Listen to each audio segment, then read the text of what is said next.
d'avoir ce confort-là, cette facilité de conduite, c'est beaucoup plus facile. On ne se pose pas de problème lorsqu'on met le pied sur le frein, on ne se pose pas de problème non plus quand on met le pied sur l'accélérateur.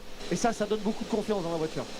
Et Mattia Binotto qui vient voir la météo, assez peut-être inquiet. Faut-il lancer les voitures? Le patron de la Scuderia se pose la question. En attendant, on va écouter Charles Leclerc hier faire le bilan à l'issue de cette première journée ici à Singapour. Journée qui a été positive du point de vue performance, mais assez négative au point de vue problème. On a eu pas mal de problèmes sur la voiture et donc du coup pas beaucoup de tours. Et c'est pas top pour un circuit en ville, mais en général le feeling était très bon. Donc voilà, on va essayer d'avoir une FP3 un petit peu plus propre avec plus de tours. Et ensuite je suis sûr qu'on sera prêt pour la qualif. Alors faire plus de tours en FP3, c'est-à-dire dans la troisième séance d'essai libre, c'est peut-être mal parti, même si la pluie est en train de se calmer. On a même enlevé le parapluie, là Franck, ça fait juste On était un peu prétentieux, mais bon. peut-être un peu optimiste, mais une pluie fine ici, alors que dans le stand de Red Bull, vous voyez, la voiture est prête pour l'instant montée avec des pneus slicks. Ça sera absolument pas le cas au moment de prendre la piste. Et on a basculé chez Red Bull parce que tout le paddock parle d'une actualité bien précise concernant le budget limité. Vous savez que les écuries depuis l'année dernière ne il pleut, hein. En faux. Une certaine somme Ouais, décidée par ça la se calme, FIA. hein. Et bien une rumeur dit que Red Bull aurait dépassé l'année dernière, plutôt franchement, ce budget limité. Ça fait polémique, bien sûr. Toutes les écuries se plaignent, mais la FIA communiquera les comptes mercredi prochain. Donc c'est vraiment mercredi qu'on saura si c'est vrai ou non. En attendant, écoutez la réaction de Christian Horner il y a quelques minutes à notre micro, et puis les explications des concurrents. Laurent Mekies chez Ferrari. You know, obviously plenty of rumours. I'm not going to comment on, you know, on rumours. I'm just intrigued.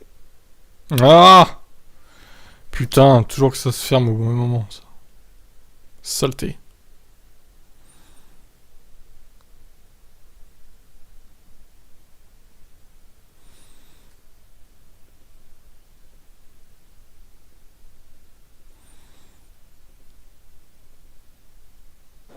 I have no idea. I have no idea. We're extremely confident in our submission. And Horner en there was some big PLS, en allegations sueur. that made yesterday that you know were particularly inflammatory. Le niveau de contrainte et le niveau de... Salut Laurent et Samuel et Nicolas. Pour respecter ces Et règles a été Notorious. gigantesque. Donc on a dû réduire le nombre d'ingénieurs, on a dû réduire le nombre de développements qu'on fait pendant l'année. Pour la première fois pour une équipe de pointe, vous étiez plus limité par le nombre d'idées que vous aviez pour faire aller la voiture plus vite, mais par le budget cap. Donc c'est vital que le règlement soit imposé avec soit appliqué avec la sévérité maximum, parce que l'implication qu'il a en termes de temps autour est gigantesque. Ce serait comme rouler avec une voiture sous le poids, ou ce serait comme avoir 2 ou 3 free upgrades pendant l'année. Eh bien, une bonne polémique comme Et ça repleut. De nouveau. Franck, un petit peu de sérieux. On attend mercredi donc pour savoir si Ça va mieux la voiture à Pierre Gasly, oui. à Red Bull, on parle aussi d'Aston Martin. Ça devrait aller mieux, mais là il y a un autre problème, là, c'est la pluie là. Mais c'est sûr que c'est un nouveau paramètre, les limites financières. Problème de taille. Ça peut être grave. Ouais, c'est très grave d'ailleurs, parce que c'est une règle, hein, c'est un règlement, donc c'est comme il disait très bien Mekies, c'est comme si vous rouliez avec une voiture non conforme tout simplement, donc forcément la punition doit être importante. Maintenant, à savoir qui va prendre la décision, sachant que c'est tout en interne, je crois que Vettel avait dit un truc très juste, ça serait intéressant d'avoir un organisme extérieur à la Formule 1 qui puisse juger de tout ça et puisse pouvoir sanctionner, parce que là ça va être un vrai micmac, la pression va monter de partout, de toutes les écuries.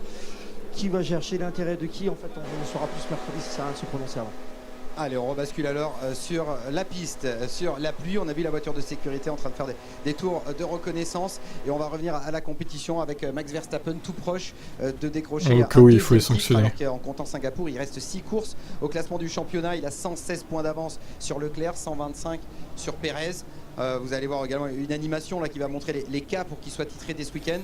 Vous Franck, est-ce qu'il doit aller chercher le titre de ce week-end, Max Verstappen? Je crois pas que ce soit son problème, le titre il va l'avoir, ça va marcher, il va gagner le championnat du monde, je vois pas comment il pourrait pas l'avoir, il faudrait qu'il ait le Covid, que la voiture tombe en panne à toutes les courses, enfin bref ça serait un micmac sans nom. Verstappen ce sera champion du monde cette année. Maintenant, aller chercher impérativement le titre sur ce Grand Prix, je vois pas vraiment l'intérêt s'il n'est pas en mesure d'aller le chercher, c'est important d'aller chercher des podiums, je sais qu'il veut gagner toutes les courses, mais ça risque d'être un petit peu compliqué, faut pas se prendre la tête, faut continuer à dérouler et je pense que pour l'instant Red Bull et Max Verstappen font très bien les choses. alors que la voiture de sécurité est en piste. On a ressorti les parapluies, tout comme le public. C'est pas forcément. Il y aura de la pluie en course demain, ouais, pas sûr. Pour le début de cette Pas séance sûr. d'environ 10 minutes. Franck, on va revoir quelques images de Verstappen hier dans la deuxième séance parce que c'était pas simple, c'était pas fluide pour lui puisqu'il n'a roulé que 8 tours hier après-midi. Ouais, très peu de roulage. Alors, c'est pas parce qu'il y a eu un problème sur les voitures. Il y a des équipes comme ça qui ont mal travaillé. Pas qui ont mal travaillé, pardon. Mais qui n'étaient pas prêtes pour Singapour avec ces nouvelles voitures. Vous savez qu'avec ces nouvelles réglementations, la voiture est très très dure. Que ce soit sur les ressorts ou sur les suspensions, la voiture est dure parce qu'on doit faire marcher impérativement le fond plat et ce qui se passe sous la voiture. Donc pour ça, il faut que la voiture soit très rigide. Et une voiture très rigide dans les rues de Singapour avec toutes les bosses qu'il y a, c'est compliqué. Le Et hier, Armstrong après de la l'après-midi, fin. On a changé de gros réglages sur la Red Bull, ce qui a fait que ça a entamé une partie de la deuxième séance. Et ce qui a peut-être fait changer aussi le bilan de Max Verstappen hier soir à notre micro. Well, I think it started off quite well in FP1. I think the car was working quite well. And then for FP2, we wanted to try a few things, but they just took a bit longer to change, first of all. And then we wanted to try something else. And again, that took quite a long time to change again. So we couldn't really run a lot. That's why I think it's not really representative what we showed in FP2. But of course, there's still a lot of room for improvement, but it's not the worst thing. Ton image YouTube sera différente demain quand je serai sur mon ordi. La direction de Julien et Romain. Romain, Cool. quel est votre point de vue sur la deuxième moitié de saison de Max Verstappen qui semble donc tout proche de décrocher un deuxième titre? Ouais, bah, c'est une deuxième moitié de saison exemplaire avec une voiture qui a bien performé, avec Max qui a été aussi présent sur les courses. Ils ont eu un petit peu de réussite à certains moments avec un ou deux safety cars, mais ça, c'est en général la réussite, vous l'avez quand vous faites le bon travail. Et c'est vrai que autant sur la première moitié de saison, on avait le duel Leclerc-Verstappen qui était là, autant depuis quelques courses, c'est plus de duel et c'est juste Max. Donc effectivement, la question, c'est quand est-ce qu'il va être champion du monde. Il Il semble n'y a aussi plus un de peu duel. abusé, fini les embrouilles avec les autres pilotes. Vous en avez eu, vous, avec lui dans le passé? On s'est rencontrés en piste, ça fait partie. C'est pas de la faute de Verstappen, oui, mais c'est lui qui en profite du coup. Après, plus Soyez vous êtes neutre, devant non. et plus vous partez en pole, Clairement, plus non. Vous êtes devant, moins vous avez de problèmes. Jamais, avec, on sera avec jamais les neutre autres. avec Red Donc, Bull. effectivement, mérite là, pas. sur les dernières courses, il a tellement dominé, il était tellement devant que finalement, il y avait aucune raison d'avoir des embrouilles avec les autres. Putain, la flotte qui tombe là. Oh là là, ça va être compliqué, hein, je vous avoue. Cette séance. Toujours sur le circuit de Ça m'étonnerait qu'on Marina-Bay, roule, hein. On a avancé vers le garage de Pierre Gasly. Franck, hier 14e, le pilote français, mais surtout une image très spectaculaire. À quelques Romain mètres Grosjean revient en dans F1. la Non, voie des stands. c'est bon. Expliquez-nous Il a ce fait qui son s'est temps en passé. F1 lui aussi là. On n'a pas forcément envie de le revoir en F1. Enfin moi en tout cas j'ai pas forcément envie de le revoir. Vu ce qu'il a montré, surtout pour sa dernière course, désolé mais bon. C'est simplement l'essence avec la chaleur qui fait dessous. Elle a pris feu un court instant. Plus de peur que de mal, le pilote n'a rien ressenti. C'est un mécanicien d'Aston Martin qui est venu éteindre le feu. Vous avez vu qu'il s'est éteint très rapidement. Donc ça veut dire que l'arrivée d'essence à ce moment-là était déjà coupée, donc pas de problème. Ouais, il y avait juste un petit peu d'autocollant et de peinture touchée. Mais J'en ai rien à foutre de Notorious, que tu sois pro Hamilton ou pro truc, ou moi j'aime pas Verstappen, j'aime pas Red Bull. Au bout d'un moment tu vas pas me dire sois neutre avec Red Bull, j'en ai rien à foutre de cette équipe. S'il triche, il dépasse les budgets, qu'est-ce que tu veux être neutre avec ça? Non mais attends, c'est bon quoi. On se demandait si vous avez senti Au la bout d'un chaleur. moment, stop, si on vous hein. dit tout de suite saute. Non, on m'a rien dit. Le mec il a une voiture cheatée en 2021, une voiture cheatée en 2022, et sûrement en 2023 aussi. Tu crois que c'est normal ça? C'est pas de sa faute, d'accord, mais il en profite quoi. Les flammes dans les rétros et de la fumée qui sortait en dessous de mon casque, donc j'ai rapidement compris qu'il fallait sortir du barbecue. On était Ah, assez il le vit inquiets, bien. finalement, vous avez pu S'en rouler fout. derrière, donc qu'est-ce que c'était comme problème? Non, c'est en termes de procédure, ce qu'ils ont fait. Quand je suis rentré au box, il y a quelque chose qui est dans ces conditions-là qu'on n'aurait pas forcément dû faire. Mais rien d'inquiétant, ça a juste cramé un petit peu de peinture et c'est tout. La journée s'est beaucoup mieux passée hier pour Esteban Ocon. Le Mais pilote. pourquoi pas, ouais. Il y a des évolutions Pourquoi sur pas la lui voiture, retirer le Franck, titre. notamment au niveau Il a du gagné contrôle, le titre ça a avec une marché. voiture illégale. 7e, puis 6e chrono, le pilote. Qui aurait dépassé le budget, donc ma foi, c'est un bon justificatif, non? Ont vraiment porté leurs fruits. On sait que dans leur travail, alors qu'ils rentrent à l'instant dans le stand en train de saluer ses mécaniciens, Alpine dans son travail de développement a vraiment travaillé toute l'année au fur et à mesure et ça fonctionne très bien. Aujourd'hui ils sont 4e du championnat. Ils sont bien placés, ça fonctionne bien. Je crois qu'on le voit avec le sourire d'Esteban Ocon. Hein. Le pilote est plutôt satisfait de tout ce qui se fait en ce moment chez Alpine. Donc on va croiser les doigts et en espérant que ça aille mieux. Il a mis des petites surbottines quand même pour éviter de mouiller les chaussures. C'est important pour éviter de glisser sur les pédales. Ah ouais, est-ce qu'il va rouler Esteban? Vous allez rouler Esteban ou non? pense pas tout de suite, pas au début, je pense. Bon, bah, elle est pas au début. Bah, on a plein d'interviews et de thèmes à aborder. Ah là là, dès qu'il y a un peu de pluie, ça y est, ça roule plus. Allez, après c'est quelques mots d'Esteban Ocon, sa longue interview hier pour faire le bilan de la première journée. Ça fait ce qu'on pensait que ça allait faire, donc on a gagné pas mal de performances, donc ça fait plaisir, vraiment un top job de l'équipe. Maintenant c'est à nous de le faire fonctionner en piste, c'est ce qu'on est en train d'essayer de comprendre. De la FP1 à la FP2 on a fait un bon step je pense en performance et c'est vraiment là où on a réussi à mettre un petit peu plus de choses dans l'ordre, à avoir de la confiance avec la voiture et pour l'instant c'est le cas, donc il faut qu'on continue demain. C'est encore tôt pour dire si ça marche vraiment très fort dans le bon sens, mais en tout cas c'est l'impression qu'on a. Quel est l'intérêt de la FP3, sachant qu'elle a lieu de jour et qu'il n'y aura plus de roulage de jour ensuite? On peut toujours l'utiliser. Je pense que il fait pas beaucoup plus chaud la journée que le soir. C'est notre ressenti. C'est pas trop comme Bahreïn. Et la piste est un petit peu plus vite le soir, mais pas énorme. Donc on peut quand même l'utiliser pour faire des bons tests. Bon, alors bien sûr, il comptait rouler en FP3 pour travailler pour la course sur le sec. Voilà, il pleut énormément, donc ce plan pour l'instant est un petit peu modifié pour l'écurie Alpine et Esteban Ocon. On va se projeter plus loin, Franck, en 2023, parce qu'il y a eu des annonces ces derniers jours pour des reconductions. Le seul truc bien qu'il a fait, c'est l'arponner Verstappen au Brésil. Ah, on remercie évidemment Esteban qui quittera Williams. Pour ce move magnifique. Question, puisqu'on vient d'écouter Esteban Ocon et Pierre Gasly, c'est le transfert probable à venir dans les prochains jours de Pierre Gasly chez Alpine. Il n'y a pas trop de questions à se poser. Je crois que ça va vraiment y aller chez Alpine. Ça va faire une belle équipe de France.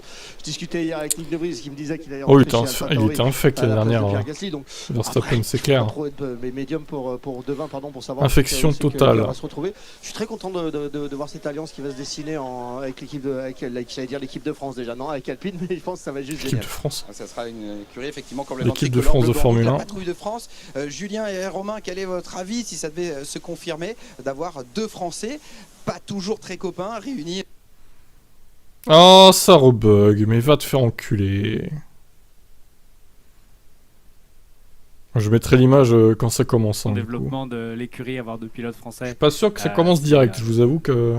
C'est une très belle chose. Ils vont peut-être lancer le chrono, mais... Stone accepte ça. Est-ce que ça va vraiment commencer à ce moment-là? À partir du moment où les pilotes sont là et qu'ils font du bon travail, ils le ça font très bien. Donc, on a vu Esteban qui a bien grandi. Je pense qu'Alpine a été choqué du départ de Alonso. Et aller Johan, tiens. Pierre, c'est... Que penses-tu de polémique des budgets, Johan? On t'a pas entendu là-dessus. C'est intéressant d'avoir ton avis en tant que pro Red Bull et pro Verstappen.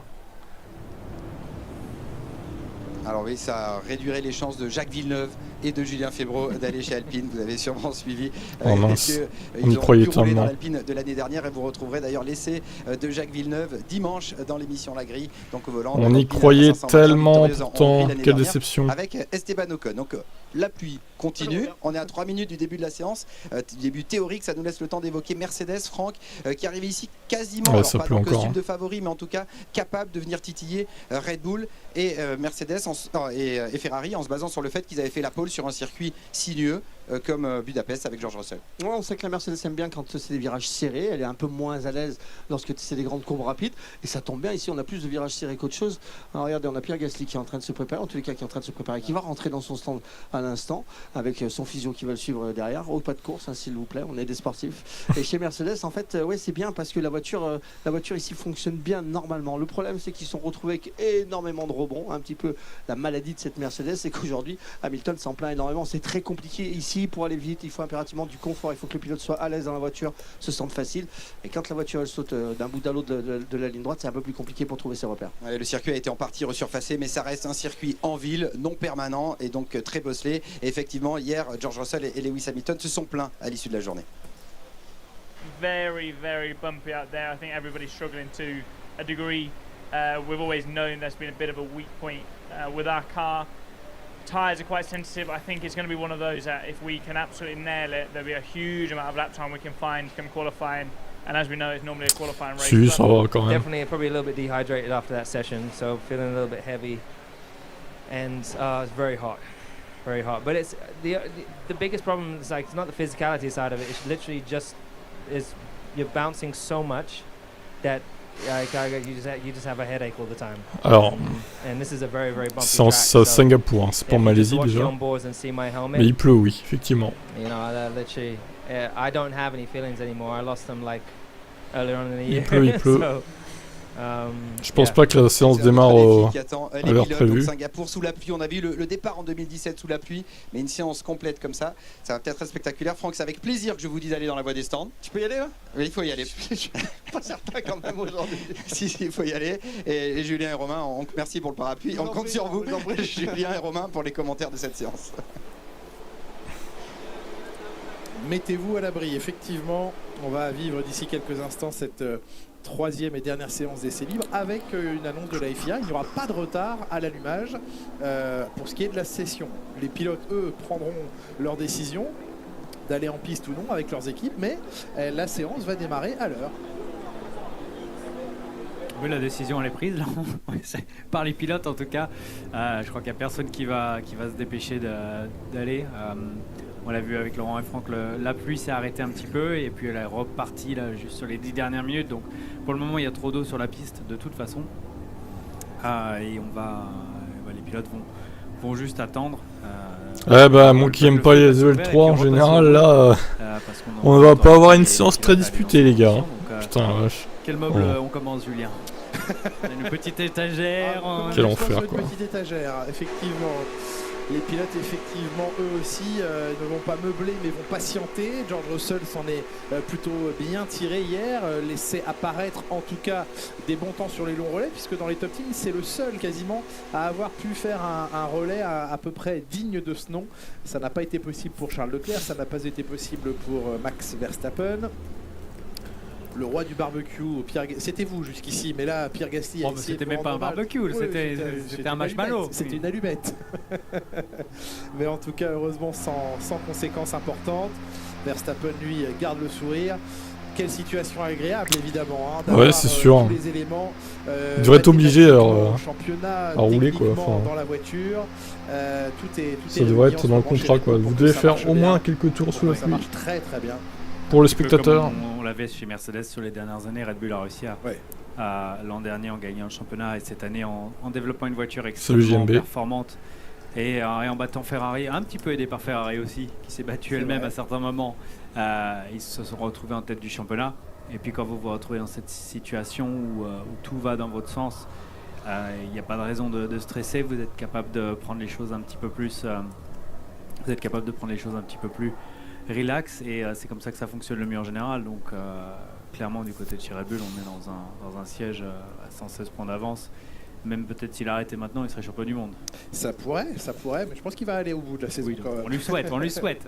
Franz Tost a l'un de ses deux pilotes pour 2023 à côté de lui dans le stand. Yuki Tsunoda confirmé une troisième saison. On le disait hier, c'est ce qu'il aime, le patron de l'écurie Alpha Tauri, pouvoir confier à un pilote un volant au moins 3 ans. Vous voyez la double fenêtre ici sur ces images Canal+, où Alan Perman proche des pilotes de Fernando Alonso d'un côté, Esteban Ocon de l'autre, patiente, il l'a dit au micro de Laurent Dupin.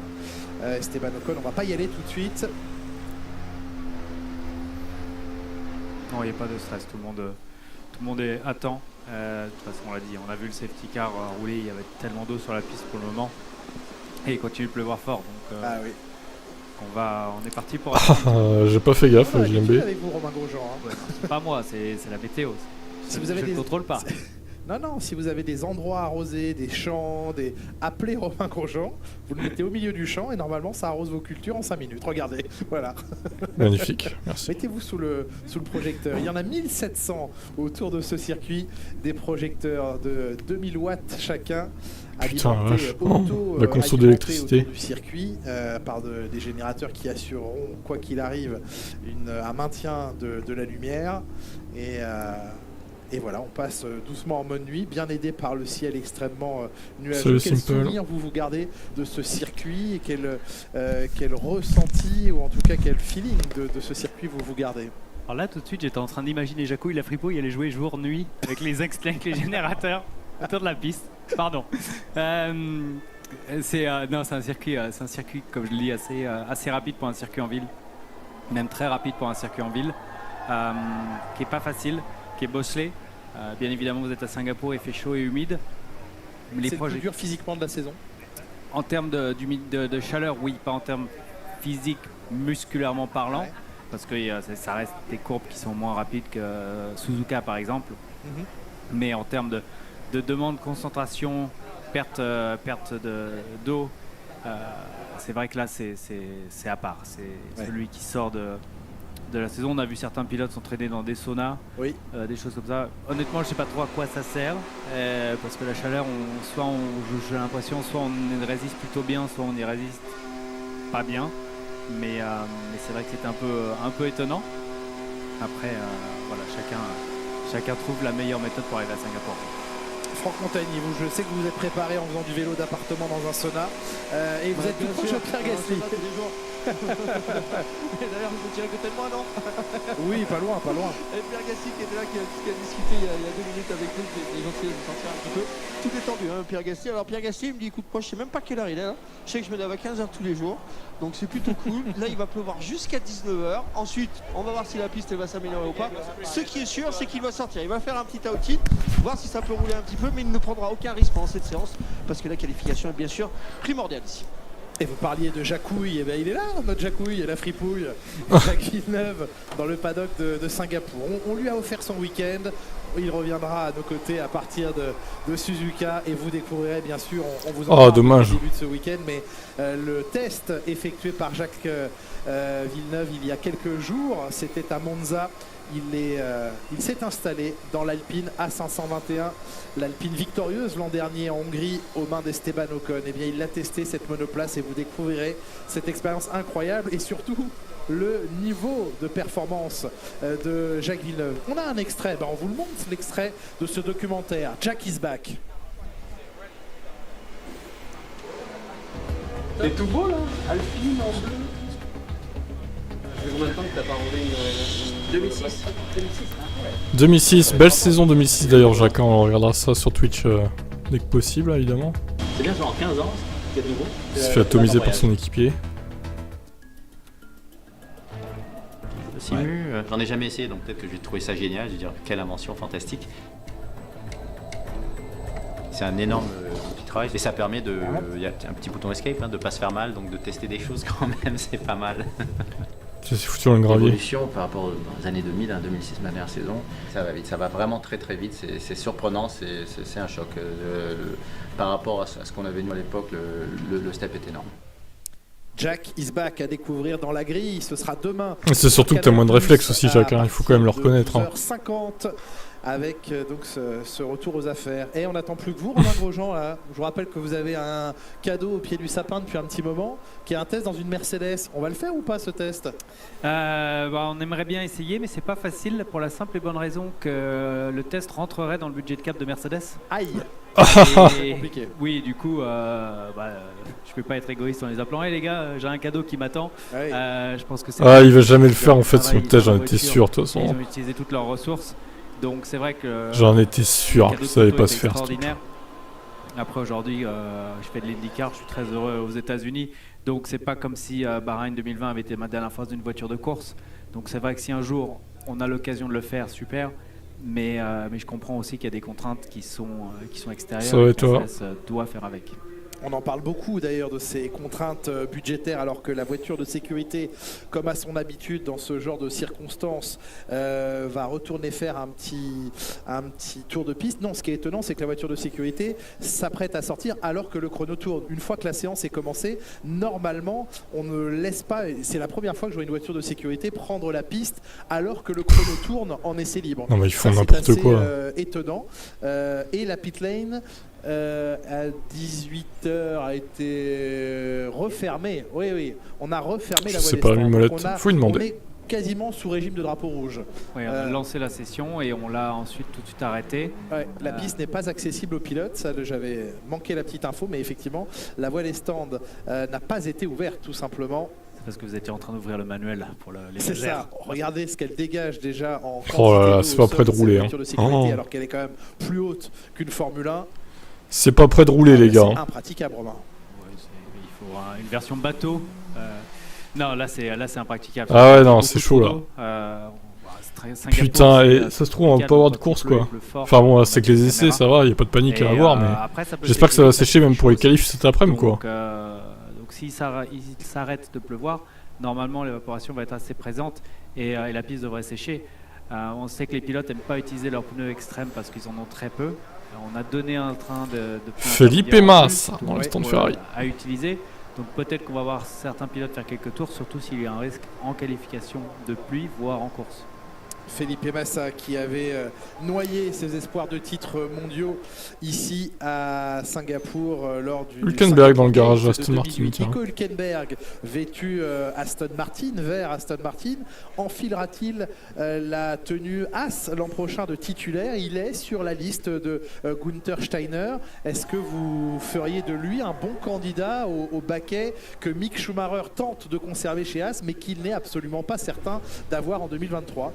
Oui, écoutez, il y a une grande liste qui s'est mise en place.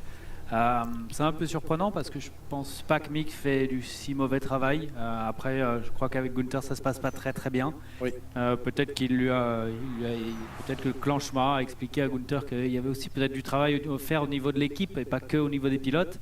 Je sais pas le derrière de la scène, mais c'est vrai que Nico Hülkenberg pourrait revenir. Après, il y a aussi Daniel Ricciardo. Il y a, vous le savez mieux que moi, qui est sur les listes. Moi, Daniel Ricciardo, je suis même pas sûr qu'il veuille se mettre sur cette liste.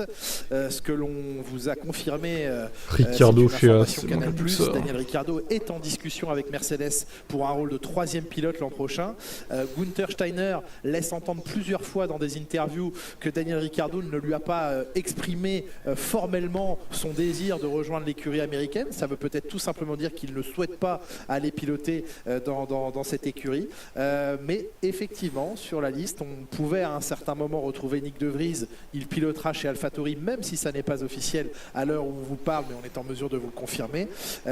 Donc voilà, Hülkenberg, Schumacher, Giovinazzi bien sûr qui effectue des tests pour l'écurie As. Effectivement, ce sont les 3 principaux prétendants soit à sa propre succession Schumacher, soit au retour d'Hülkenberg, épisode 24. Mais pourquoi pas. Tour de reconnaissance effectué, retour dans la voie des stands de la voiture de sécurité où l'on vous retrouve justement, Franck. Voilà, et je suis en train de me faire asperger par les gars d'Alpine, c'est sympa. On les voit ici derrière. Les conditions sont catastrophiques. On est en train tout simplement de guetter les radars ici, et puis comme on a un peu de temps, je vais vous faire une petite remontée. D'ailleurs, je sais pas pourquoi le timing il prend encore les chronos des EL2 là. Que j'aime bien avec Alpine, notamment avec Fernando Alonso. Regardez, l'homme à la je vais essayer de réactualiser parce que c'est pas normal. Fernando Alonso, il le suit sur tous les circuits, il a décidé que son histoire se passerait aussi avec lui, sa vie dans le sport automobile serait aussi avec lui, donc c'est plutôt sympa. Bah non, ça restait bloqué sur les EL2. Bien entendu, qui est en train de discuter avec Zach Brown, avec une McLaren nouvelle version, nouvelle livrée en tous les cas, de nouveaux sponsors sur la voiture. Toujours très peu de peinture, hein. Vous n'oubliez pas qu'en Formule 1, l'important c'est le poids et qu'aujourd'hui avec la apparemment oui, hein, ils ont le droit, hein. Sinon ils le feraient pas. Ah si, il a droite, pardon, excusez-moi, il est déjà avec son ingénieur en train de discuter de nouvelles combinaisons aussi avec le rose, qui lui va très bien, bien entendu. Et puis on va remonter tranquillement chez Ferrari. Alors il y a un truc qui m'éclate aussi, c'est qu'en F1, il pleut, hein.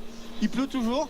Mais pendant cette séance où ça va quasiment pas rouler, on a quand même des hommes, des mécaniciens qui vont passer la raclette et les souffleurs toute la séance, tout le temps. On va tout le temps passer cette raclette. Bon, il pleut, ça se remouille bien entendu, mais c'est un truc pour que ça soit toujours propre, toujours nickel devant le stand. Le stand lui est nickel, il faut qu'à l'extérieur ça soit nickel aussi. On sait que normalement chez Ferrari le pilote vient assez tôt se préparer. On voit Felipe Massa qui est au fond du box, mais par contre pour les pilotes il n'y a absolument personne, que ça soit du côté de Charles Leclerc, il faudra beaucoup de raclettes, de Carlos Sainz. Pour l'instant calme plat chez Ferrari. Je pense pas que ça sorte pour l'instant chez Ferrari, même si on attend une petite accalmie. Les pneus pourtant sont prêts, hein, de chaque côté.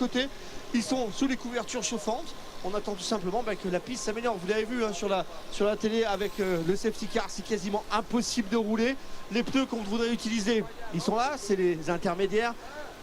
C'est des pneus qui évacuent pas trop d'eau. Alors là, on sortirait plutôt avec les gros pneus, les bleus, ceux qui ont beaucoup de talons ici, qui ont beaucoup de mouvement pour essayer de chauffer un maximum. Là, c'est des intermédiaires, c'est ce qu'il y a de plus efficace, c'est ce qu'il y a de plus puissant. Non, on n'en a pas beaucoup non plus en Formule 1. Imaginez qu'on ait une course ici sous la pluie, ça serait compliqué. On est chez les champions du monde, chez Max Verstappen qui est dans son stand. Ouais, il est descendu de son stand, il est là avec sa casquette. Il est en train de discuter tout simplement, comme d'habitude. On sait que le pilote est toujours très détendu. Alors même s'il pleut, même s'il fait gris, il continue à faire très chaud. On est à 88-89% d'humidité en ce moment. Donc ça veut dire que c'est plutôt pesant dans la voiture. C'est très chaud, bien entendu, c'est très compliqué. Et pour les mécaniciens aussi, les mécaniciens, vous voyez, quand ils sont habillés, c'est double épaisseur, anti-feu bien entendu. Ça, Romain pourra mieux vous en parler que nous, ça j'en suis absolument certain. Mais en tous les cas, dans la voiture, c'est certain qu'il fait très chaud, mais dans les stands aussi. C'est pour ça qu'on a... Je suis pas très fan, hein, mais on a ces énormes climatiseurs, regardez sur le côté, si on penchait un tout petit peu à gauche, ça c'est des énormes climatiseurs, droite et gauche du stand pour essayer de refroidir tout le stand. On a ça aussi dans le paddock, je vois pas beaucoup d'intérêt, mais n'oubliez pas qu'en 2030, la Formule 1 a décidé d'être green, zéro déchet, en termes de carbone je crois, mais ça, on ne s'est pas gagné encore. On est arrivé chez Mercedes, un petit peu de monde devant chez Mercedes, c'est de pas me faire tremper les pieds, même si j'ai déjà les baskets trempées. Très énergique hein, la raclette les gars chez Merco. Est-ce qu'on a les pilotes à l'intérieur préparés? Non, toujours pas, ni chez Hamilton, ni chez Russell. On est en train de travailler sur la suspension avant, en tous les cas sur George Russell. Ça veut dire qu'on essaye peut-être de trouver des solutions pour le bouncing. George Russell qui est sur la gauche là-bas, qui a mis son casque, pas donc son casque de pilote, mais le casque audio pour pouvoir discuter avec les ingénieurs. Vous savez que chez Mercedes, tout le monde discute à travers les intracoms, ce qui leur permet tout simplement d'avoir une meilleure audition et de mieux s'entendre pour pouvoir discuter technique. Merci beaucoup Franck pour cette remontée de la voie des stands. Au même moment, on surveille la piste qui, ça y est passée sous double drapeau jaune.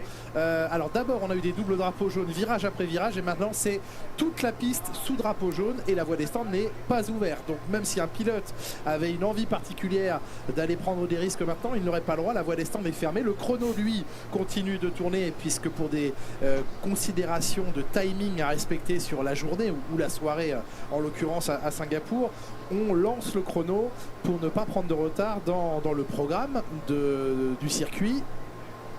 Et le chrono donc s'égrène, mais la voie des stands reste fermée. Tout le circuit sous drapeau jaune après le tour de repérage et d'inspection j'ai vu info de la voiture de sécurité, toujours emmenée par Bernd Maylander. Et la patience. T'as rien loupé, Valtteri, gentil, il pleut. Depuis tout à l'heure, il roule pas. Ne sont pourtant pas refroidis par ces averses. Il roule pas, personne en piste là. Les conditions ne permettent pas aujourd'hui à ces monoplaces de prendre la piste. On va en profiter avant de revenir voir Franck Montagny dans la voie des stands d'ici quelques minutes. On va en profiter pour écouter Fred Vasseur, votre grand copain Fred Vasseur, Romain Grosjean, avec qui on fait un petit point sur plein de thématiques, notamment la reconduction du contrat de son pilote Guan Yu Zhou pour l'année prochaine, mais également le plafond budgétaire, le budget cap. Un tour d'horizon de l'actualité en compagnie de Fred Vasseur, le patron d'Alfa Romeo.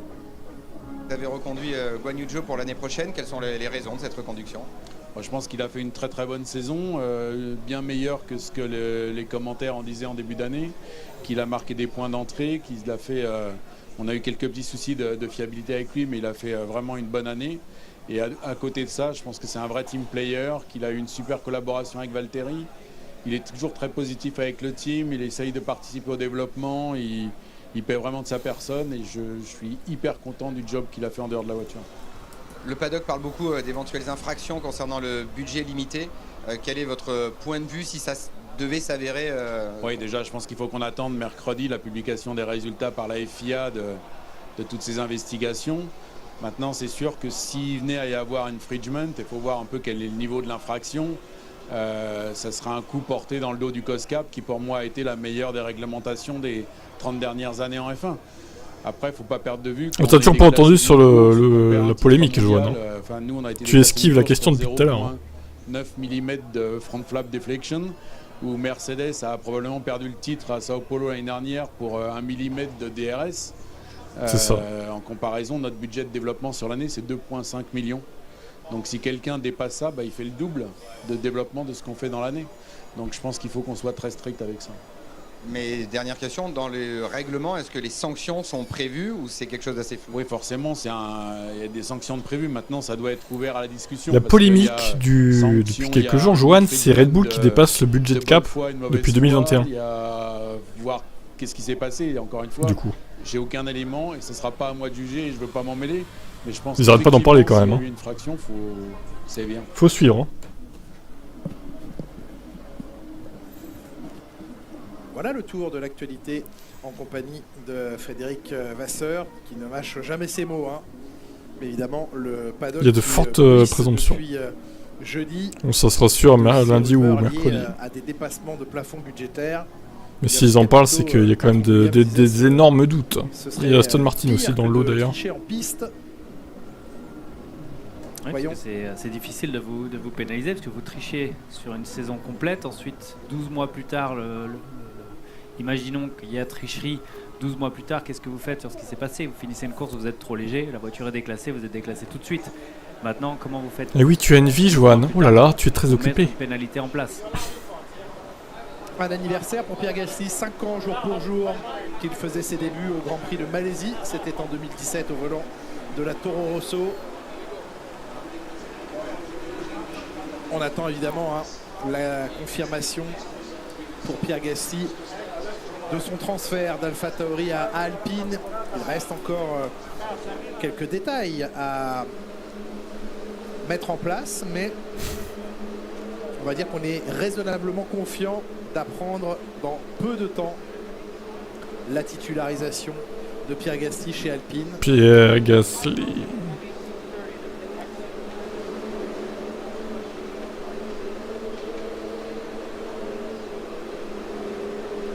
On n'en sait plus sur Mick Schumacher, mais on le savait qu'il parlait évidemment allemand, sa langue natale, anglais, français et italien. Un héros, son papa.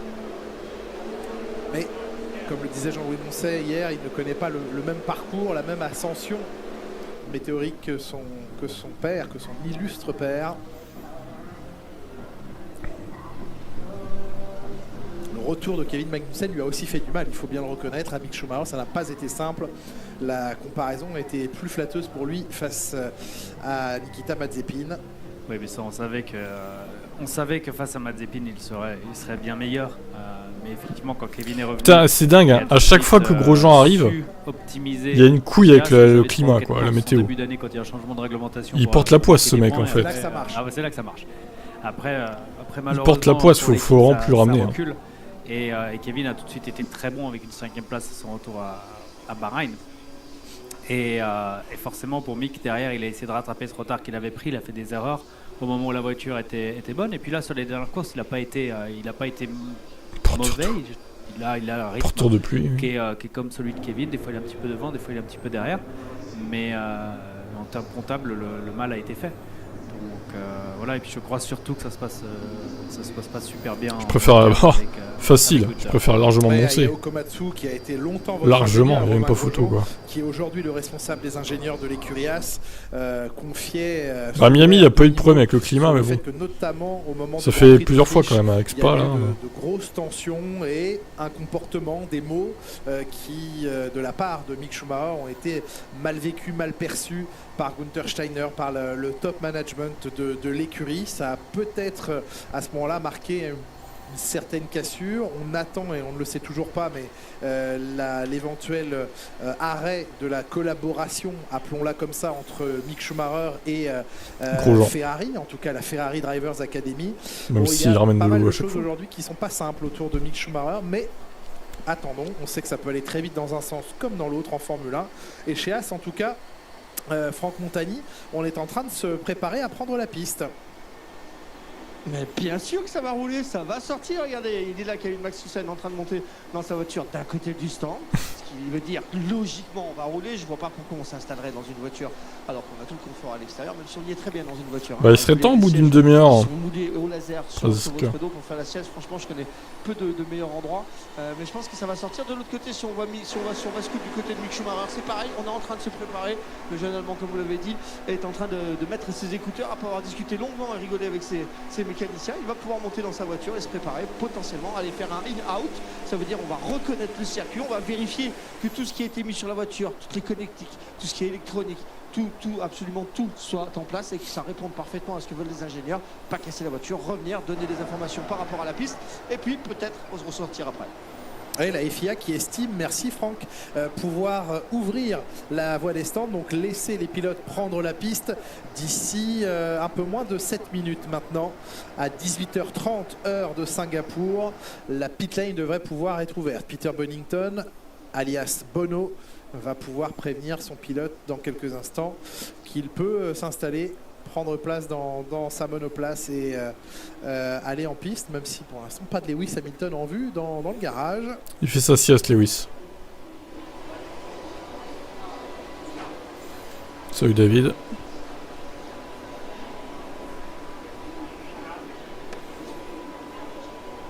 Ouais, oui. Quelle souplesse de Valtteri Bottas. On voit l'immense zone d'évacuation d'air, les ouïes d'aération là, toujours très importantes sur l'Alfa Romeo, encore plus ici à Singapour. Ouais, et surtout pas mettre le pied sur cette zone, parce que vous passez complètement au travers de la carrosserie. Donc quand vous montez dans la voiture, vous avez vu, ils ont des petites marches, mais après il y a des endroits spécifiques où il faut mettre les pieds, et surtout des endroits où il ne faut pas mettre les pieds. Comme sur une aile d'avion. C'est un peu ça. Ne pas marcher à cet endroit. Enfin, si vous marchez sur une aile d'avion, c'est que ça s'est mal passé. Oui, tant qu'il est au parking, ça va. C'est après que c'est plus compliqué. C'est rien passé justement. C'est bien le problème. À part de la pluie, il se passe rien. Sur la piste, on voit des stands fermés. On l'espère au moins. Des pilotes en mousse. Ce qui va pimenter un petit peu les choses. Bon, la pluie s'est calmée là, je crois. Hein. Ça va peut-être pouvoir enfin décoller. Aujourd'hui, beaucoup d'équipes n'auront pas toutes les informations, notamment l'Euroleer. On a constaté ça commence quand bah. Ils vont bientôt ouvrir la pit lane dans 5 minutes apparemment. Les pneus tendres et médiums, un peu moins le pneumatique dur, c'est logique, mais dégradation très élevée, comme souvent, comme toujours ici à Singapour. Ouais. Je me souviens en 2018, j'avais payé le prix cher. C'était plutôt bien qualifié avec As 7 ou 8 en pneus. Alors c'était les ultra soft à l'époque. Oh, les roses. Oui, hyper soft, les roses. Les roses. Plus comment... Hyper soft. Hyper soft, oui. Et, hyper soft. Et le problème, c'est que vous aviez la règle que vous étiez passé en Q3, vous deviez utiliser les pneus que vous aviez utilisés. Donc on était parti. Au départ, on était parti en hyper soft et ça avait été l'enfer. Après 3 tours, on était à 5 secondes des temps, il n'y avait plus rien qui fonctionnait. On avait essayé de. Dans ce cas-là, vous avez des chronos à un target temps à faire. Donc, par exemple, je sais pas, je vous dis une bêtise, le tour en qualif est en 1,42. Ben, on va vous demander de rouler en 1,48 en course, voire 1,49, et de rouler à ce rythme-là. La Tiffy sous la pluie égale grosse merde surtout. Un temps pour limiter le glitch sur les pneus. Même ça avait pas marché. Ah, Hervé avait raison. Ben, ça avait été l'enfer absolu. Arrête de parler de lui, tu vas l'invoquer. Ça serait dommage qu'il se ramène. Hein. Alors s'il fait sec tout à l'heure, la qualification se c'est net, surtout ça tombe, et annule son bon en canal. Green flag à 30, pit lane ouverte à 30. Parce que ah non, 18h30, pardon, je pensais qu'il venait d'ouvrir la voie des stands. Non, ce sera bien à 18h30 que la voie des stands sera ouverte, et donc on va... Eh bah, tout ça pour attendre une demi-heure pour rien. C'est beau hein la F1. À s'activer dans leur baquet. Exactement, Alex Albon qui est monté dans sa voiture. Alors, il a 2 casques. La qualif est à 15 heures. On les a sortis des slicks. Il a 2 casques, dont un dont je suis complètement fan. Je sais pas ce que vous allez en penser, mais le petit casque éléphant là, je le trouve vraiment absolument délire. Il est beau. Alex Albon, vous savez, c'est un petit peu comme le nouveau Ricardo. Il a le sourire tout le temps. Il est agréable, il discute avec tout le monde. Il est très heureux de revenir en Formule 1. Il a eu de nouveau sa chance cette année et il marche très bien. Donc c'est une bonne chose d'avoir ce jeune pilote très heureux, très joyeux dans le paddock. Et oui, on est heureux de le retrouver en forme, Alex Albon, après ses mésaventures à Monza, cette appendicite qui a été traitée le samedi matin. Quelques complications, on en a parlé, mais il a réussi à récupérer rapidement, à se préparer pour Singapour. Je vous ai dit une petite erreur hier en vous disant que les 2 pilotes Williams découvraient ce week-end la piste. Non, Alex Albon, chez Red Bull, avait eu l'occasion de piloter ici, donc il ne découvre pas ce circuit. 4 pilotes découvrent ce tracé ce week-end. C'est le cas de Yuki Tsunoda, de Guan Yu Zhou, de Mick Schumacher et j'en oublie un, et de Nicolas Latifi. Voilà les 4 pilotes qui font leur début ce week-end à Singapour.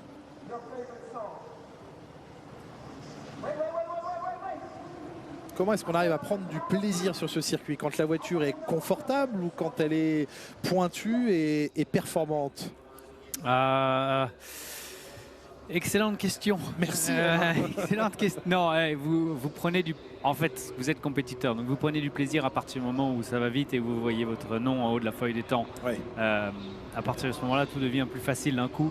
Donc, pour être en haut de la feuille des temps, il faut une voiture performante qui soit un petit peu plus... des fois un petit peu plus compliquée à piloter. Mais à partir du moment où la performance est là, vous n'avez pas à surpiloter pour aller chercher le problème quand vous avez une voiture qui est pas forcément bonne et que vous essayez justement d'aller de monter sur cette feuille des temps parce que c'est ce des Lego, du karting.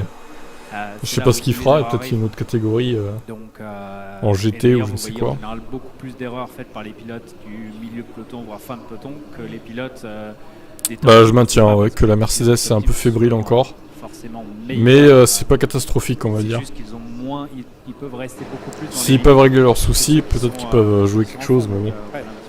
Pour les qualifs, ça sera compliqué quoi qu'il arrive, je pense. Par contre, pour la course, ils peuvent peut-être s'en tirer.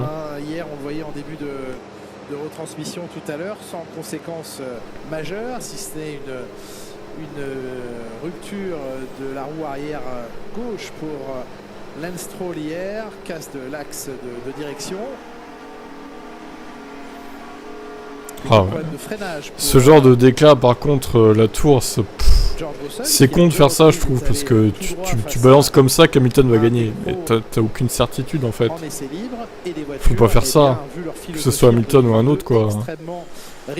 Vous êtes trop sûr de vous, les gars, et ça va vous retomber dessus, quoi. Enfin, c'est jamais bon d'être aussi sûr de soi. C'est des déclarations un peu de mec un peu arrogant qui est trop sûr de lui, quoi. Ça sert à rien de faire ça, parce qu'il va pas gagner Hamilton ce week-end, je pense pas, honnêtement. Ou alors il faudrait qu'il se passe des choses, mais bon, à la régulière ça me paraît compliqué encore. Il faut penser que le moteur on fait une chauffe du moteur, donc le moteur est juste derrière vous, il est chaud. C'est pour se motiver, oui, bon, ça motive pas grand chose honnêtement. Du siège. C'est un peu débile de faire ça, je trouve. Du coup, dans la voiture, c'est vrai que si vous n'avez pas ce petit accessoire, c'est vraiment infernal. C'est donner de l'espoir pour rien aux gens qui veulent le voir gagner, quoi. Après, à l'arrêt, dans le garage, vous n'avez pas d'air et c'est pour ça qu'on je pense qu'il faut rester les pieds sur terre. C'est extra fluidaire. Le feu vient de passer au vert, les pilotes. Alors, le feu passe au vert. Autorisés maintenant à prendre la piste. Il leur reste une demi-heure de session pour se préparer aux qualifications. Ça va mettre les slicks à la fin. Ah, en une demi-heure. Intéressant de voir avec les passages. Alors, si la pluie ne revient le pas, terme légitime est peut-être mal choisi, Simple. Lewis Hamilton avant de s'installer dans sa voiture. Mais on va dire qu'il y a 4 pilotes qui sont plus. Et en attendant que plus favoris entre guillemets pour gagner. Je vous propose d'écouter un des Français célèbres du paddock, c'est Laurent Mekies, l'un des responsables de la Scuderia Ferrari, qui évoque avec nous le potentiel de Ferrari ce week-end à Singapour. C'est pas la même situation qu'il y a 3 ans, dans le sens où on s'attend à avoir une grosse bataille à 3 équipes. On a l'impression qu'on a dominé le débat si vous regardez le classement de la séance d'essai libre, mais en réalité nous n'avons pas beaucoup roulé, Red Bull n'a pas beaucoup roulé, Mercedes a aussi eu quelques ennuis, je pense. Donc au bout du compte, personne n'a réellement montré ses cartes.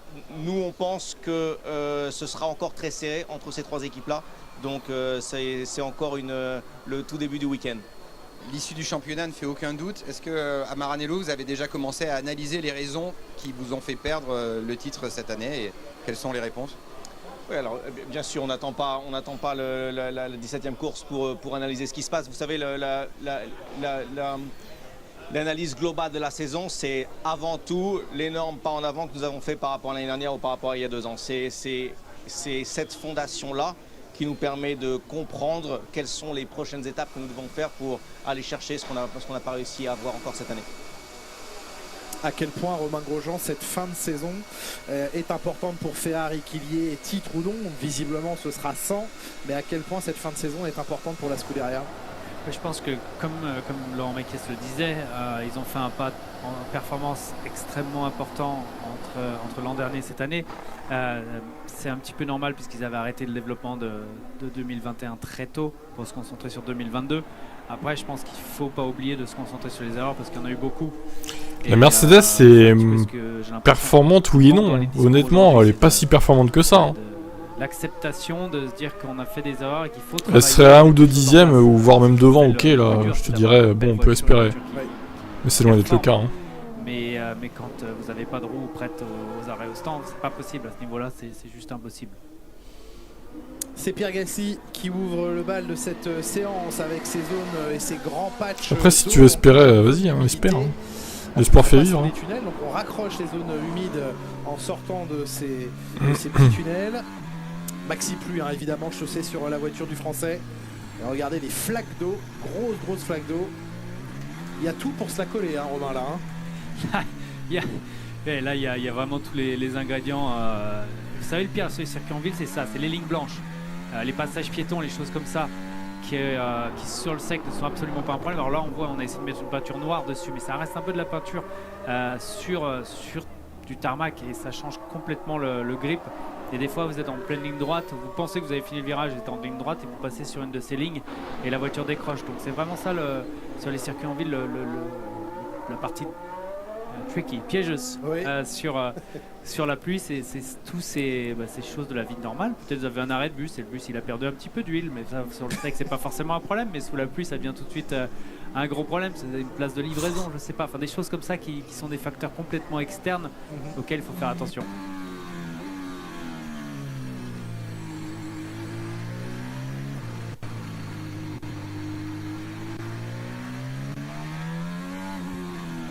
Et on mesure à l'oreille toute la précaution de Pierre Gasly avec des short shifts pour alors qui va se prendre un mur à la vitesse supérieure et limiter le patinage. On va voir si c'est juste un tour d'installation, s'il va essayer de faire quelques tours de plus. Une Formule 1 au milieu des voitures qui passent sur le pont. Non, il reste en piste et il va déclencher donc un premier tour chrono, Pierre Gasly. Alors les premiers repères sont pris, maintenant il va essayer de monter un petit peu son rythme, mais il faut vraiment rester prudent. Il faut rester prudent, mais il faut réussir à monter la température des pneus aussi, parce que plus vous roulez... Il faudrait pas qu'il casse la voiture, non, effectivement. Moins vous avez de grippe, moins vous allez arriver à rouler vite. Ça serait dommage. C'est le cercle infernal du pneu pluie qui ne fonctionne plus. Tsunoda a également pris la piste, son coéquipier Valtteri Bottas. C'est bien mouillé encore. Hein.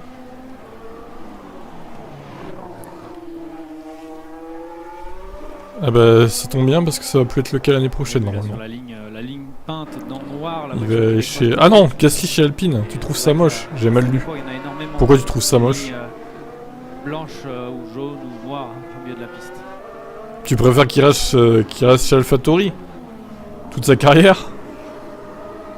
Franchement non, c'est mieux qu'il aille chez Alpine. Hein. Des zones du circuit qui avait été refaçonnées ici. On était sur une double chicane au début de l'existence de ce Grand Prix en 2008. La piste avait été corrigée à cet endroit. La partie vraiment la plus étroite du circuit, elle est ici. À la sortie du petit pont et sur le grand pont. Mais c'est vrai qu'il y avait, c'était même presque une triple chicane qu'on avait sur ce virage. C'était complexe. 9, c'était 8, 9, 7, 8, 9. Chez AlphaTauri, il a plus d'avenir, c'est clair. En plus, cette saison, c'est compliqué, ça performe pas très bien. On l'avait encore en 2012 de mémoire. Donc, il vaut mieux qu'il parte. L'année de changement, mais je crois que ça avait fait plaisir à tout le monde. Oui. Ce changement. Je crois que c'est 2013. Tu voulais le voir dans la Red Bull pour qu'il se fasse écraser par Verstappen. Ouais, bah super, hein, franchement. Qualifié 3. On avait plus... Encore une fois, on n'est pas d'accord là. Pour qu'il soit le valet de Verstappen. C'est ça que tu veux pour lui, pour sa carrière? Bah non, c'est pas... Non, désolé. Pierre Gasly maintenant. On rappelle qu'hier, les pilotes... Et Gasly qui a bouclé son tour en 2 minutes 09. Mon dieu. Bon, le timing est mort encore là. Je sais pas ce qui se passe.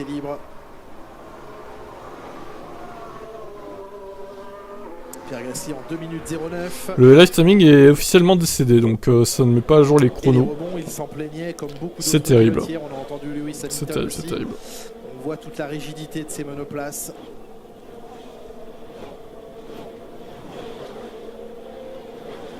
On voit surtout que j'ai peut-être été optimiste en annonçant des slicks sur la fin de session. On aime votre optimisme, Romain. Allez, Valtteri Bottas. Okay, Valtteri, how is the track? Wet. Yeah, it's okay. No big issues with the Mais bien sûr, Simple, c'est évident. I actually think already Inter is better. Ah oui, Valtteri Bottas confirme pouvoir passer les intermédiaires rapidement. Il n'y a pas énormément d'eau stagnante. C'est pas l'impression visuelle que nous donnent les pilotes qui au volant dit ça va, c'est pas trop mal. On pourrait même passer les intermédiaires. Et bien voyons. Se rapproche de votre envie de slick pour la fin de session. Mais 22 minutes, il va m'en manquer une vingtaine, je pense, 2 minutes pour que ça fonctionne. Mais en tout cas, on va avoir des intermédiaires qui vont apparaître sur les voitures parce que il y a juste la ligne droite entre le virage, ligne droite entre le 4 et le 6 qui est un petit peu avec des flaques. Le reste de la piste a effectivement presque plus de flaques d'eau. Daniel Ricciardo en piste, tous les pilotes pour l'instant sortent en pneumatique maxi pluie. Est-ce que ce sera le cas d'ici quelques instants, Franck, pour Max Verstappen? Ouais, Verstappen, ça va sortir. Regardez, on est en train de sortir les refroidisseurs. Le mécanicien numéro 1 qui est juste à côté est en train de prendre la mesure avec tout le monde tout autour de la voiture. Celui qui est important, c'est l'ingénieur de Verstappen. C'est lui qui va dicter vraiment la danse. On enlève tout simplement les sandals qui y a tout autour, les protections qui est autour de la voiture. Le numéro 1 va reculer dans la voie des stands pour vérifier qu'il n'y a plus rien qui se passe dans cette allée pour libérer le pilote et Verstappen en intermédiaire qui va sortir sur la piste. Et le premier pilote en pneumatique intermédiaire, Franck, effectivement, Max Verstappen qui lui veut tout de suite utiliser son train supplémentaire octroyé par la FIA, le train intermédiaire supplémentaire. Bon, tant pis, je vais pas pouvoir mettre les 20 pilotes. On va donc mettre les 18 premiers pilotes. Tac, voilà, ça sera bien suffisant déjà. Alors, Daniel Ricciardo, 3e pilote l'an prochain, pilote titulaire chez Haas ou chez Williams, ou à la maison, tout simplement. Non. J'ai vraiment du mal à imaginer Daniel Ricciardo en 3e pilote. Ah ouais, complètement, et pourtant, sachez-le... Et pourquoi pas? Faute de mieux, hein. Discuter ne veut pas dire signer, mais... La discussion en tout cas est engagée entre l'Australien et Mercedes. Est-ce qu'elle aboutira? Est-ce que simplement Daniel Ricciardo finira par estimer que non, finalement ce n'est pas ce qu'il lui faut, ce n'est pas ce qu'il veut? A-t-il envie de piloter? Oui, mais pas dans n'importe quelle circonstance, pas dans n'importe quelle condition, donc pas dans n'importe quelle écurie. Ou alors faire un vrai break. Est-ce que ça pourrait être aussi une bonne chose de vraiment s'éloigner? On sait à quel point la F1 peut être, je vais pas dire destructrice, mais pas loin quand vraiment ça ne marche plus. Est-ce qu'il ne faut pas complètement s'en éloigner à un moment? C'est sûr que sur les 2 dernières années, il a pris un rouleau compresseur sur... Dire que Gasly mérite dans un top team, ce n'est pas une drôle d'idée, mais du bon sens. Quand il est arrivé chez Red Bull et qu'il a battu Sébastien Vettel. C'est pas le problème. Le problème, c'est d'être chez Red Bull et de se faire atomiser par Verstappen. Ça l'a pas fait. Franck, quand t'es en fin de carrière, à la limite, bon, comme Perez, c'est moins gênant. Parce qu'il avait plus que ça, de toute façon, sinon c'était bye bye la F1. Mais quand t'es un jeune comme Gasly, désolé, mais non. Il a déjà donné en plus, hein. Il s'est fait atomiser quoi. On s'en fout du temps de Latifi, oui, clairement, on s'en fout. Et il est 10ème pour l'instant. Un peu d'orgueil chez Ferrari, du coup. Elle est très intéressante cette scène. Ça veut dire que les pneus n'ont pas quitté la voie des stands. De toute façon, ils peuvent les réutiliser. Ceux-ci ne sont pas à rendre à la fin de la séance, les pneus Maxi Pluie. Mais effectivement, on ne va pas les user. Des fois peut-être un tour pour juste yellow flag. Mais évidemment il y a de l'avance le timing là. Ça c'est chiant. Ça c'est chiant. J'espère que l'autre va remarcher vite quand même. Donc tant que vous n'êtes pas sorti, c'est mieux.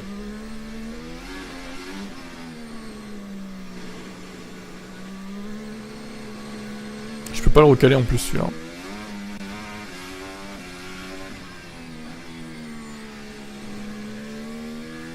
Ça tourne en 2.08 quand même, hein. C'est lent, hein, putain. C'est simple, hein, de toute façon, s'il y a une course sous la pluie ou même sur la piste humide, ça ira pas au bout des 61 tours. Hein. Ça va dépasser les 2 heures. Hein. Enfin, du coup, la limite est de 2 heures, mais bon. Ça ferait 56 tours peut-être. Le Canadien, lui, ne sera plus chez Williams l'an prochain.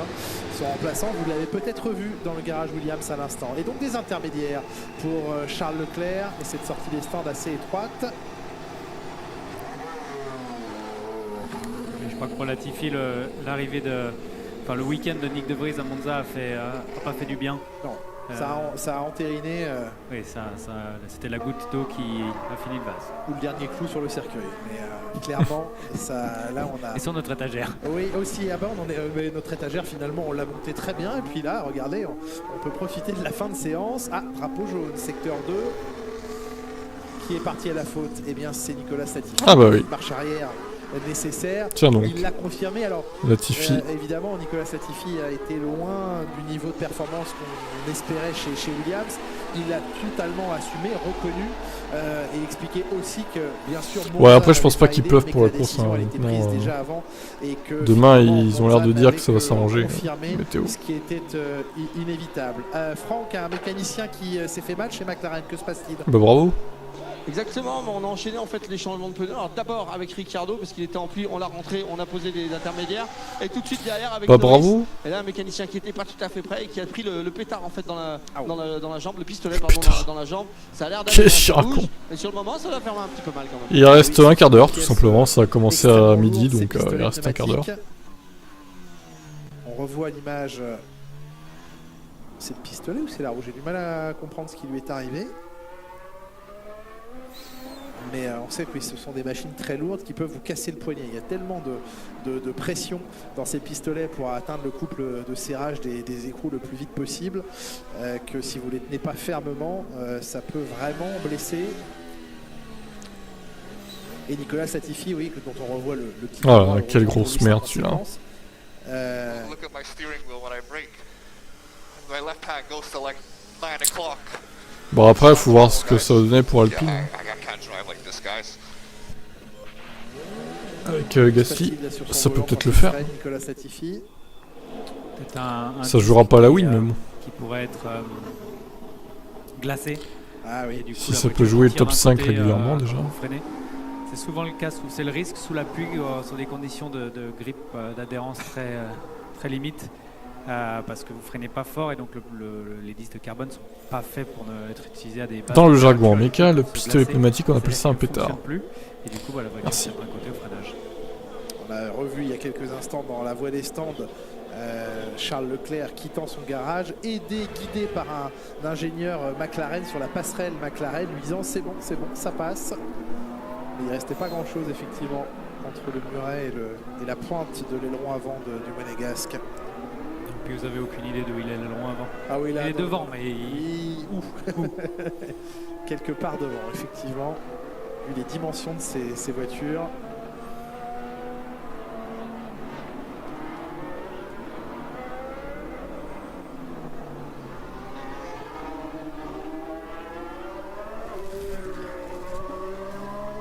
Un dernier petit quart d'heure de séance, moins d'un quart d'heure.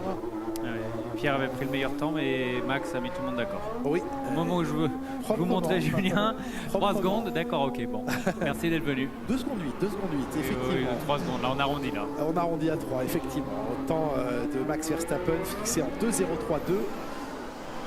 Avec toujours quand même des records de premier et deuxième secteur pour Pierre Gasly, qui est en train d'aller à son tour chercher, de reprendre les secteurs à Verstappen, et qui a peut-être l'occasion de repasser devant le néerlandais. Les pneumatiques intermédiaires maintenant ont pris largement le dessus sur les maxi pluies. Et Pierre Gasly, qui dans le dernier secteur a relâché son effort. Là, ça y est, la piste s'améliore nettement, ça tombe secteur après secteur. Verstappen est en amélioration sur ses propres marques. Ouais, Pierre qui a fait son meilleur dernier secteur, mais quand même à 1 seconde 1 du dernier secteur de Verstappen, qui était extraordinaire dans le dernier secteur. Enfin, pour le moment, sur les conditions. Oui. C'est vrai que le pneu intermédiaire se met en route après quelques tours. Donc ça, c'est des bonnes informations pour la qualification. Si c'est encore mouillé, il faut être en intermédiaire, il faut faire quelques tours sur les pneus pour qu'ils se mettent en route. Et le rendez-vous de cette séance de qualification qui sera pluvieuse, heureuse, nous ne le savons pas encore. En tout cas, 14h40, le rendez-vous des qualifications sur Canal+ Sport. Avec, bien comme souvent sur les circuits urbains, une prépondérance de la qualification, une importance toute particulière. Il faut être, avant toute chose, bien placé sur la grille ici, Romain. Ouais, Singapour, c'est... pas autant que Monaco, mais Singapour reste une des courses où il faut être bien placé. C'est extrêmement difficile de dépasser.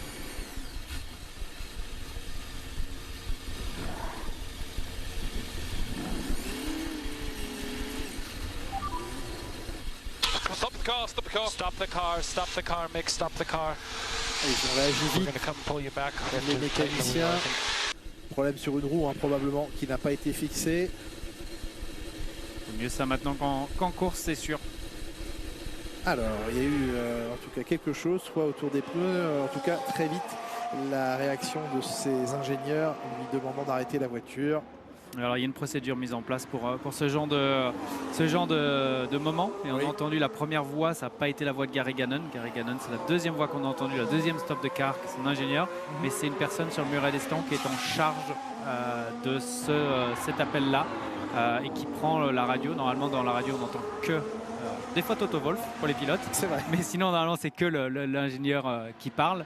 Et juste dans ces cas-là, dans ces moments-là, c'est une personne sur le muret des stands. Je pense que c'était Pete Crolla sur cet appel qui demande au pilote d'arrêter la voiture. Qui lui se focalise sur ce qui se passe à l'arrêt et qui est prêt à dégainer sur la radio. Exactement, qui n'est pas sur la stratégie, où est-ce qu'on va ressortir en piste, est-ce que les pneus c'est les bons, qui est juste là pour dire est-ce que les 4 roues sont attachées ou pas. Sur la bonne exécution des arrêts.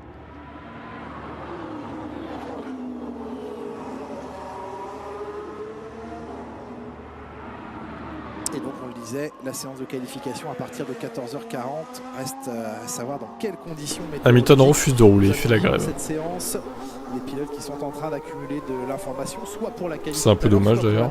Parce que les risques de pluie restent puisque en vue du Grand Prix. Il va peut-être pleuvoir pour les qualifs aussi, hein. Ce serait bien qu'il roule un petit peu quoi. Mais je sais pas pourquoi, je ne sais pas, je ne suis pas dans sa tête. Verstappen surpuissant, ça y est. Johan qui se branle encore sur... Génial. Ah bah c'est pas grave, on va actualiser.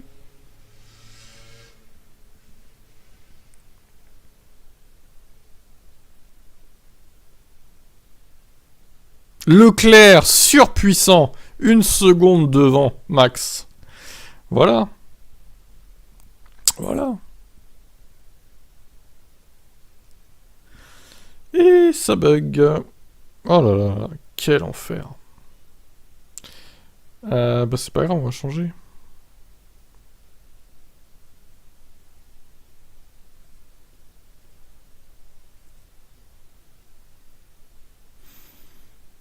Départ arrêté, piste mouillée.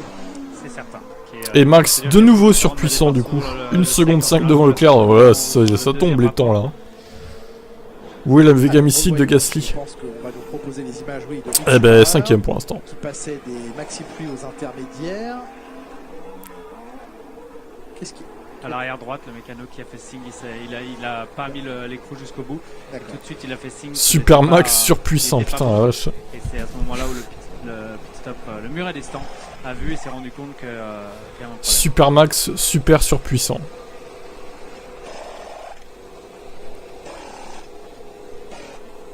On sait que normalement le pistolet, voilà, on voit Gasly P3 bleu affiche une lumière qui confirme que le couple de serrage a été atteint. Allez, Verstappen sur le point de remettre tout le monde d'accord. Sainz avait finalement échoué à 60 millième. Leclerc, le plus rapide à l'instant, qui améliore d'1 seconde 1 la marque de Verstappen, je dis bien, mais Verstappen, vous le voyez, est en train d'enfoncer le clou. La Vega missile. Je croyais qu'on avait planté le dernier clou.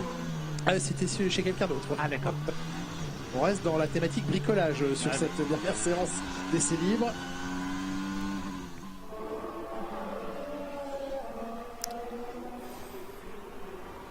Et l'amélioration aussi très nette, 1 seconde et demie. Alors que drapeau jaune dans le deuxième secteur. On se passe au vert, ça va être juste un tout droit. Oui. C'est assez impressionnant de voir les gains de performance qu'on a. Ah oui. Regardez qui est 3ème. Fernando et l'Alpine, ils aiment la pluie. Il est là, Fernando. Au Canada en qualification, on l'avait vu à plusieurs reprises. Parti en première ligne au Canada. Vettel remonte au 10e rang. Le lion de Singapour, Sébastien Vettel, recordman de victoires ici. 5 victoires. Alonso dans le top 10, 3e. Ocon dans le top 10. Les deux Alpines, 3e et 10e. Pierre Gasly qui repasse devant Fernando Alonso. Lui qui était très insatisfait du comportement de sa monoplace hier, Pierre Gasly, se retrouve dans ces conditions humides au 3e rang. Verstappen, Leclerc, Gasly, tout proche de son copain Leclerc. Pérez vient de s'intercaler. Pour Mercedes, c'est jamais facile de mettre les pneus en température sous la pluie. Le premier tour de Russell qui est à 7 secondes des temps. Alors ça va s'améliorer, il a fait attention, mais c'est pas un signe que la voiture est forcément extrêmement performante au début. Voilà le tout droit inévitable et inévité de Alexander Albon. Si, elle a pivoté.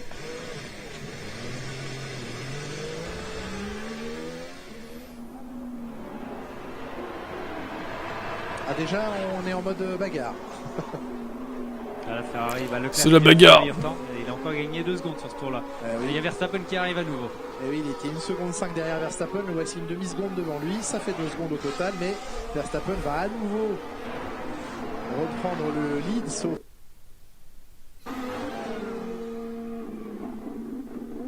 Et on sait que... Ah bah oui, c'est mal passé le dernier secteur. Pas assez bien en tout cas, au point que pour 20 millièmes, il reste derrière Leclerc, même si les records de secteur 1 et 2 sont pour lui. Et Lewis Hamilton en piste. Incroyable Lewis. Une jolie bagarre. Surpuissant Lewis. Que de seconde et demie. Sur un circuit de plus de 5 km, de 23 virages sous la pluie, avoir 2 pilotes séparés par 20 millièmes, on achète. On prend à 5 minutes de la fin de cette session. Et vous disiez, Romain, à la Mercedes, Ouais, enfin quand tu regardes les autres écarts, bon, c'est un peu violent quoi. Lorsque la piste est froide ou humide. Mais on voit la Mercedes qui est pas à l'aise. Alors est-ce que ça va s'améliorer tour après tour, mais Lewis Hamilton dans le premier secteur. Putain, Russell est 18ème. Oh là là. Bon bah faut prier pour qu'il pleuve pas pour les qualifs, hein. Je vous le dis. Hein. La voiture est juste arrêtée en fait. Après on vient me dire les performances, la Mercedes est performante, c'est visible. Oui. Russell deuxième tour, il a effectué son deuxième tour. Oui, tout à fait. Ça reste très loin, 5 secondes. Ah, ils ont peut-être amélioré, mais bon. Pas terrible pour l'instant. On a vu les voitures gagner presque 2 secondes au tour à un certain moment quand le pneu se met en route. Mais là chez Lewis ils sont pas en route encore. Ah non, ils sont loin d'être en route là. Ils sont arrêtés plutôt. À freiner la voiture. On sent sur des œufs complètement Lewis Hamilton là. Il est à 6 secondes 7 de Leclerc. Et on sent qu'il est obligé d'être extrêmement prudent sous les yeux de James Allison, le directeur technique bien sûr de cette écurie McLaren, cette écurie Mercedes. McLaren. Passé par Ferrari. Toto Wolff est là, James Hall. Si y a triche chez Red Bull, je comprends que Mercedes soit dégoûté. Bah, même pas que Mercedes, hein. Toutes les équipes doivent être dégoûtées, même les petites équipes là. Et j'espère une pénalité violente pour Red Bull. Quitte à les disqualifier de 2021, si possible.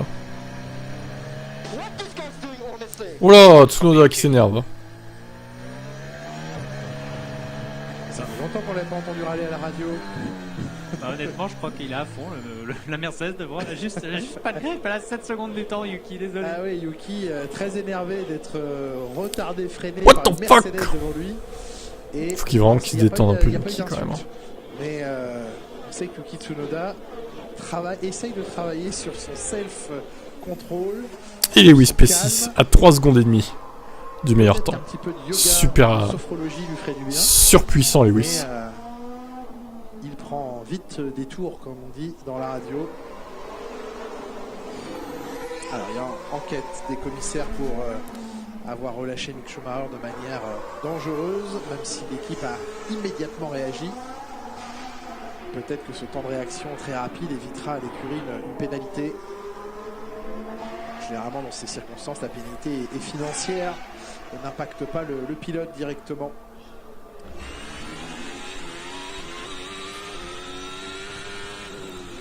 Charles Leclerc, toujours le plus rapide de cette Ouais, mais on est en 2022, on est plus en 2004 là.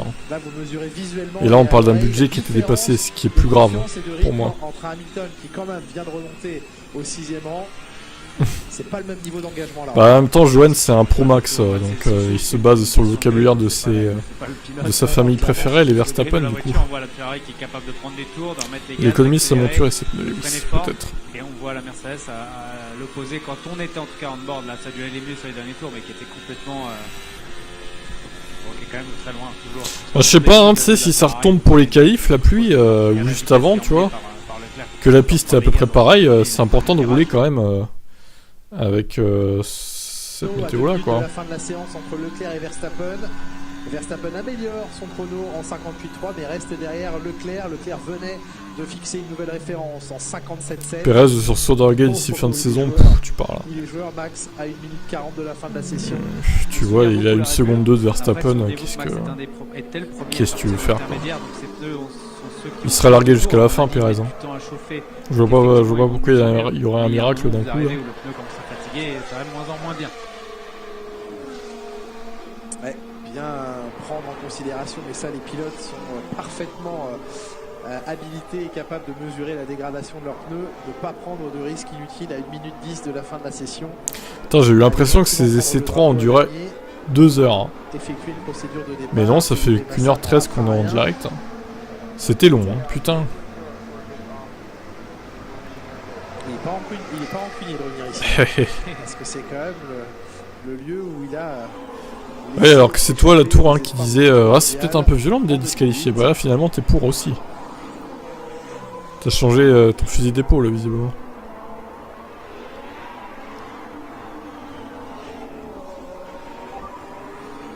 Ouais, ils font jamais ça, c'est trop violent. Là, tous les fans de Red Bull leur tomberaient dessus, là. Ah, mais non, c'est pas du jeu, hein. Pourquoi vous disqualifiez Red Bull, hein, Did you feel any noise? Yes. Yes, he did. Copy. You can keep pushing on our side. Ah bah ouais, bah c'est facile TGV. Le Max ne doit pas subir le problème du constructeur. Bah ouais, mais c'est lui qui en a bénéficié, désolé. C'est lui qui a bénéficié de la voiture. Ah non, je suis pas d'accord là. Les pilotes, pas que Max, Pérez aussi doivent se prendre une sanction. Hein. C'est pas comme ça que ça marche la vie. Hein. Le mec il roule, il gagne le titre avec une voiture illégale car hors budget et il devrait conserver son titre. Bah non, désolé. C'est pas comme ça que ça marche. C'est pas ça la justice. Hein. Clairement c'est pas ça. Plan W, plan Z, plan A, Z, AB. La qualif est à 15h. Il y a beaucoup de plans, faut juste les mémoriser avant la course quoi. C'est ça. Ouais, il y a qui chez Williams, c'est une très bonne idée ça. Le dernier secteur sous le drapeau jaune. Non, ça c'est pas un bon secteur pour le drapeau jaune. Il y a juste sous la tribune vous avez un échappatoire, mais sinon ce ne sont que des murs. Ouais, je me demande si c'est pas Pierre Gasly qui est parti à la faute au virage 18. Alors, on espère alors mais toi t'es vraiment abruti des fois, Johan. On fait beaucoup de blabla sur Red Bull, mais quand c'est Hamilton et son DRS totalement défectueux, on n'en parle pas. Ah mais oui, c'est vrai que ça a totalement rapport. Hein. C'est exactement la même chose. C'est exactement le même type de problème. Oh là là, quelle belle comparaison. Putain mais sérieux quoi. Depuis quand tu as vu de la justice en F1? Ouais, je suis d'accord, mais bon, il serait temps que ça se change justement. Oui, en plus il a été disqualifié au Brésil, donc ferme-la quoi. Sur le sprint là. Et comme hier, marche arrière pour Pierre Gasly. Oui, ça sera la marche arrière. Non mais dès qu'on touche à Red Bull, Johan il est pas content de toute façon. On parle pas de tricherie l'année dernière? Bah si, pour Red Bull on parle d'un budget dépassé en 2021. Leclerc va donc conserver le meilleur tour, il a pu mettre du rythme. Bah oui, mais ils me font rire ces abrutis, ils sont débiles en fait. Ils essaient d'argumenter mais ils ont aucun argument. Et ça se retourne contre eux quoi. Tout simplement. Ils passent pour des abrutis en plus. Bah les gars, franchement, si c'est pour dire ça, taisez-vous, franchement, ça sert à rien. C'est toujours la faute de Red Bull. Bah oui, mais ils ont qu'à pas faire de la merde en même temps. Je comprends pas pourquoi Mercedes n'a pas porté justice l'année dernière. Bah franchement, oui, ils auraient pu porter plainte effectivement. Toujours très rapide sous la pluie. Et puis à l'avant, Leclerc Verstappen qui vont. J'aurais été pour aussi. Donc je pense qu'on est parti sur une belle qualité. Eh oui, on se tourne vers le classement de cette dernière séance d'essais libres, cette demi-séance d'essais libres. Alors qu'avant cela, on va regarder. Bon, ça, ah oui, il est 13h04, c'est fini en fait. Non, là, ça rentrera pas. On fait durable là. Bien géré.